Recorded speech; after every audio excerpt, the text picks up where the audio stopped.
is the last player you feel was world class for England? Rooney, 100%. Rio? It's not even a question, bro. Beckham? Yeah, that's an undeniable Lampard? talent. Undeniable Gerrard? talent. Oh, my Lord. Ashley Cole? Keep going, my brother. Joe presents In Defence Of, brought to you by Betball. Yes, people, Stevo the Madman here.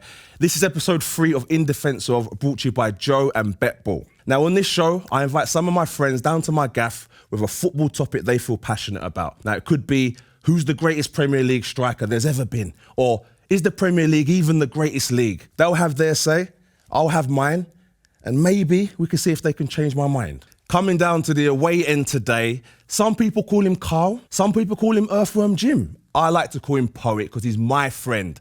Welcome, Poet!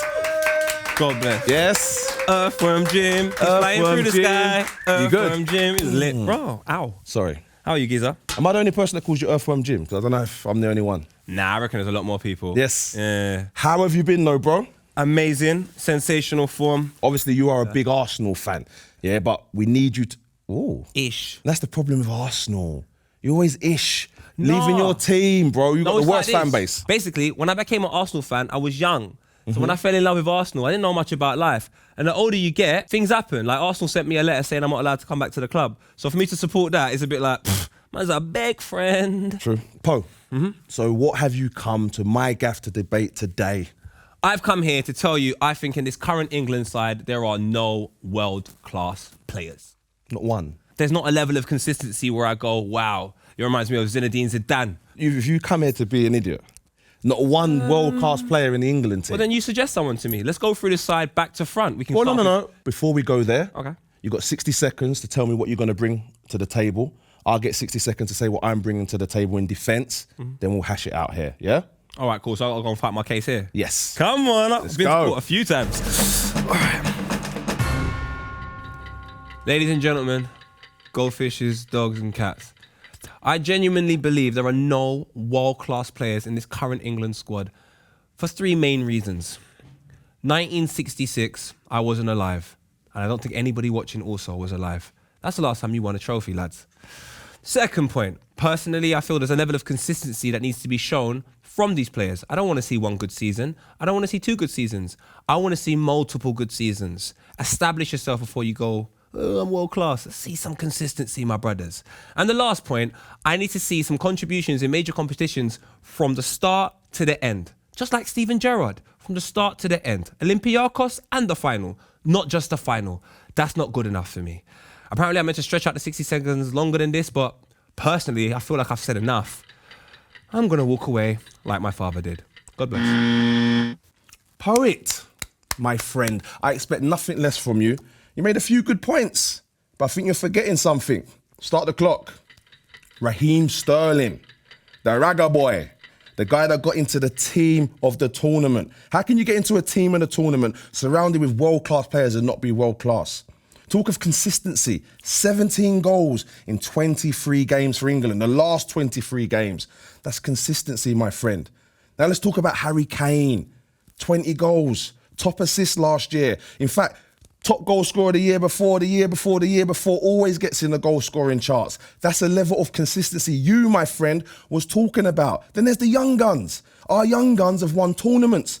Under 17 World Cups, under 20 World Cups. They are the next cream of the crop, and we have them all. We have all of them. Then we've got the right backs.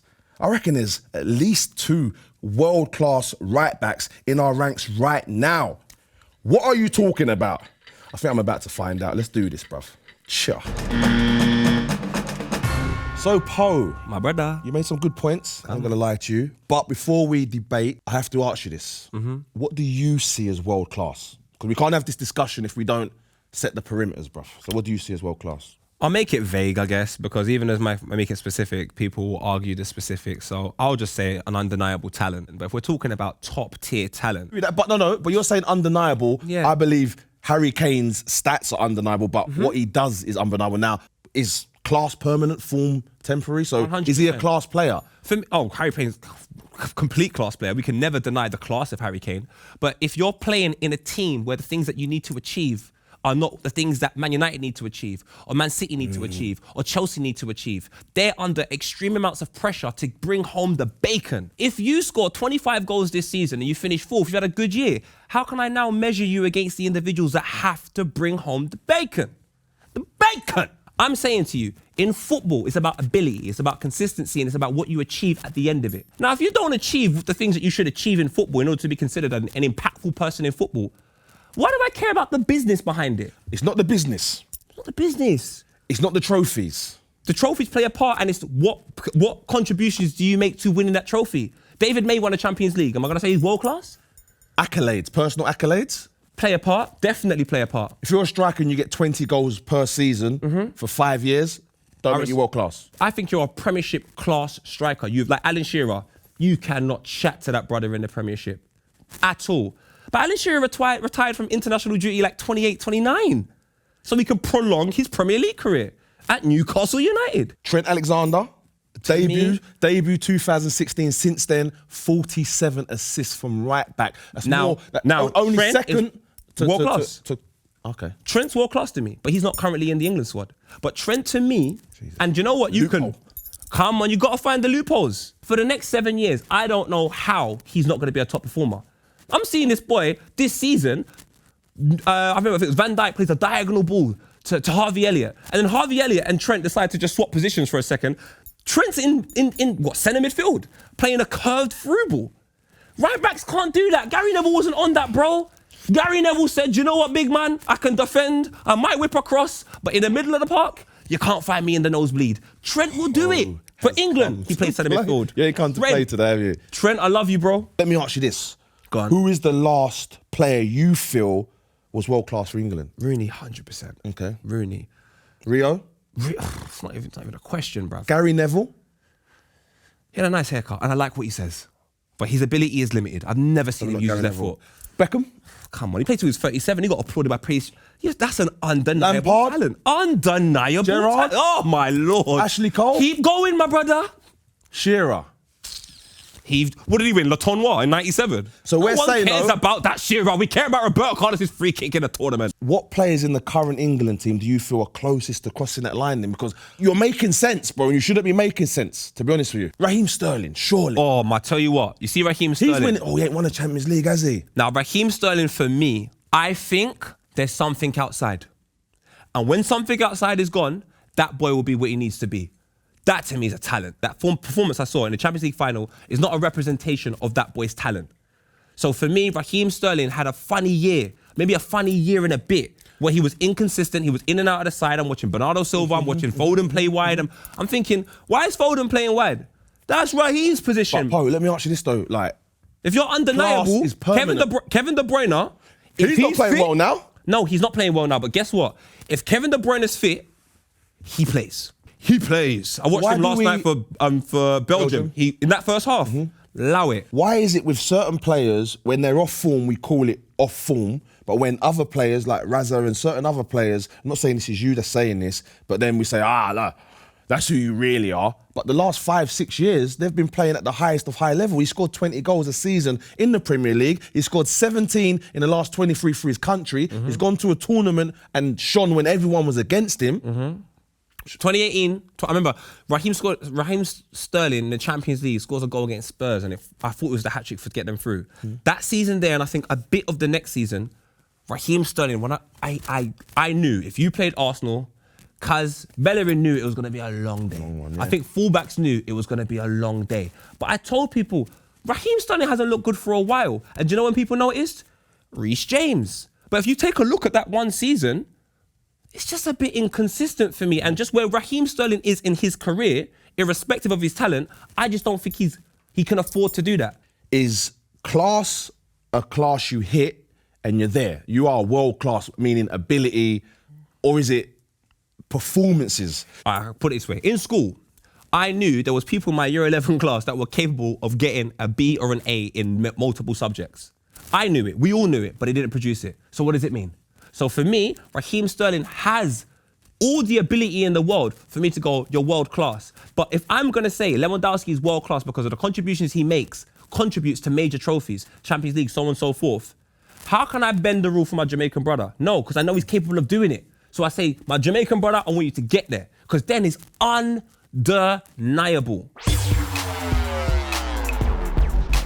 Bringing it back to England, do you think this current England team will win a World Cup? Yeah, Can win a look, World Cup? The current England team, currently, no.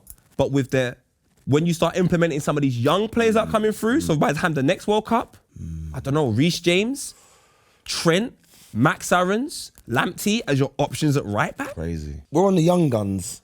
Any of the names you just mentioned there, would you say they're world class now? Saka's got the number 7 at Arsenal. He's playing weekly. He's big moments for England. Coming on, getting penalties, changing games. What do we win? Nothing. It's coming home. People think I'm horrible when I said it's not coming home. I also anti-England. No. People love mediocre stuff. I think the world has got used to mediocre stuff. I'm not on it. This is the level we need to be at. How far are them kids from that level? Them kids will reach that level, some of them. The Mason Mounts, the Sanchos, the Fodens, the Greenwoods, Trent's there anyway. Reece James. Some of the younger players, like I said, Harvey Elliott as well. Bro, the class they're showing is the talent there. Saka. Come on, my brother. These are some players that they're doing stuff at young ages that if it was happening 15 years ago, every paper would gas that one you and isolate him. But now, this is why I credit the English FA. We don't have to isolate no one English player and put all that pressure on him like they had to do to Owen. So I feel sorry for Owen and for Rooney. They were almost like the sacrificial lambs for this stuff. Now there's so many of them. Take your pick. Stevo, one thing we shouldn't do as well is this. I read a report about in Holland, and Van der Vaart was speaking just about how young players are treated in Holland. This is my problem with the English public. They put you up there. Why? Why? See potential? But why put you up there if they see potential? You're 18, 19 years old, 20 years old. Why are you telling this boy he's world class for him to hit 25, 26 and you go, he's rubbed out now? Leave all of that alone. Listen, you're playing against some people that are 30 years old and they've got a family to take care of. They're not out here because they want Gucci trainers. They're out here saying, I'm going to perform well because we have a family to take care of. What, you're playing for Gucci trainers? Let's see how much that means. So when I go up for a header and you go up for a header, let's see who wins it. Now, when them 18, 19-year-olds get that, they're like, raw. That ain't happening at under 21. That ain't happening at under 17. That's why when it comes to physicality, the only real youngster that I look at and I go, yeah, there's no problems there, is Haaland. He don't care. But a lot of these youngsters, I've seen them, they get one little knock in the Premier League and all of a sudden they realise this 31-year-old is a big man. You're 18 years old, he's a big man. If England would have won the Euros, would that have made a couple more world-class players or not? Maybe I'm the wrong person to ask because throughout that whole competition, my mindset never put me in a place where I even thought about the process of them winning. I found it comical, people singing. I found the whole thing a laugh. Who was singing? Oh, it's coming home. I used to see everyone, I used to be like, you look crazy. Why are you giving yourselves this much pressure? Declan Rice coming out saying they want it more than the theatre. Are you mad? That's mad. Yeah, Cellini is a man. I've got one more bulletin point that I could probably throw at you now, and that's the right backs, man. Like, who's the best right back in the world right now? Right now? Yeah. That's a good question, you know. Because they would say Hakimi, Trent, no? They would. Is Hakimi world class? For me, no. Me neither. People are lazy. They'll see a couple headlines, use him on FIFA, buy him on Football Manager, and all of a sudden he's world class. He's a good wing back. What makes a world class right back? Well, I feel like the ability to defend should be in there as well. So Walker's got that. He definitely does. His recovery is stupid. Trent has it, but not as high a level as Walker, in my opinion. I think Trent has it, but because his attacking ability is so incredible, people just disregard it. He does something well and everyone's like, no one cares. Yeah. No, he's got it. Okay, defending, so one-on-one, defending, pace, strength, use of the ball. Who's this? Walker.